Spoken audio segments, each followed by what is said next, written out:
welcome back to another episode of the Dylbozer's Den. And today we're going to be going over the newest release from Fort Lauderdale, Florida's own Gouge Away and their newest album, Deep Sage, out on Death Wish Records.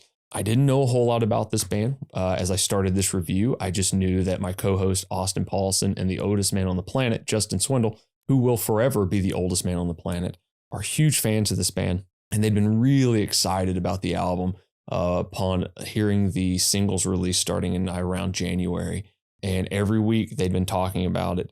And I decided to give it a shot. And since doing the research on this record and listening to this record repeatedly, I've come to enjoy it a lot. It's definitely punk leaning, maybe more so post-punk, but there's also a lot of 90s like grunge.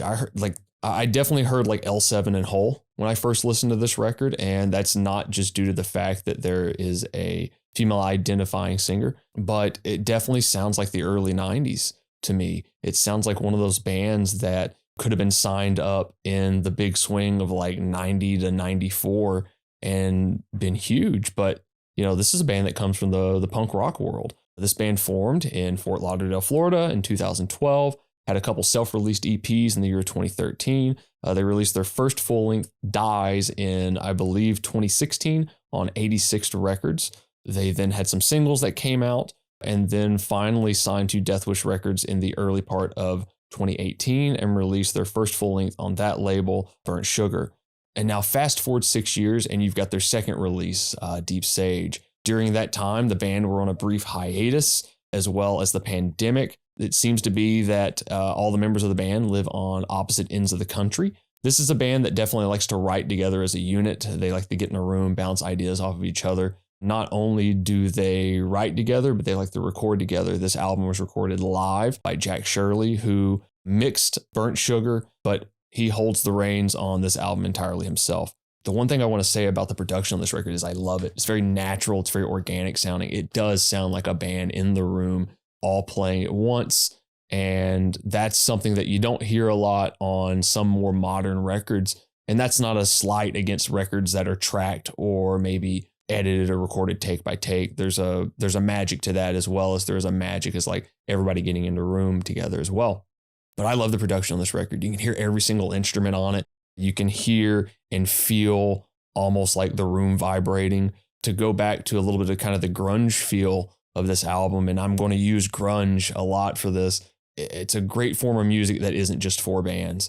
There's a lot of In Utero era Nirvana on here. I've never really listened to the Pixies aside from a few tracks here and there, but I can definitely hear that. And also the band gets their namesake from a Pixies track. But I also hear like the Jesus Lizard, for lack of a better word, dissonant sounding chords. There's a couple tracks on this record that definitely give me that discordant, almost botch-esque kind of vibe. The Sharpening in particular is one that sticks out to me. Definitely sounds like Every Time I Die kind of playing botch riffs, but maybe not in the technical aspect of it. It definitely gives me that vibe, and that might be one of the more aggressive tracks on the album.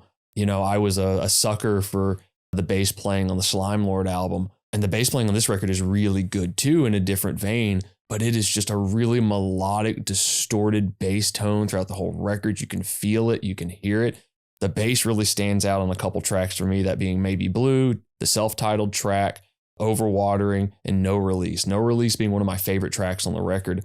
The opening track, Stuck in a Dream, you know, you get the overall feel of the album with that track, and the album sounds like that track all throughout. You get the same production styling on it. It sounds like an organic, natural record. The songwriting of this is really good. It's really catchy. The band really knows what they're doing with hooks, repeating parts, also doing things that are interesting. You know, it's not just straightforward. Here's a riff, here's a distorted guitar, here's a clean guitar, some effects going back and forth, even a couple danceable tracks just with like the pace of it and how it is. I could see like a bunch of, you know, people in a very small venue just kind of dancing back and forth and kind of swaying and forth. Deep Sage, the title track, definitely has that vibe to it. There's dynamics on this record and tracks like Idealized, which I believe was the first single this band had released since, oh God, I guess you could call it their comeback single. It was released before the album and sometime in 2013.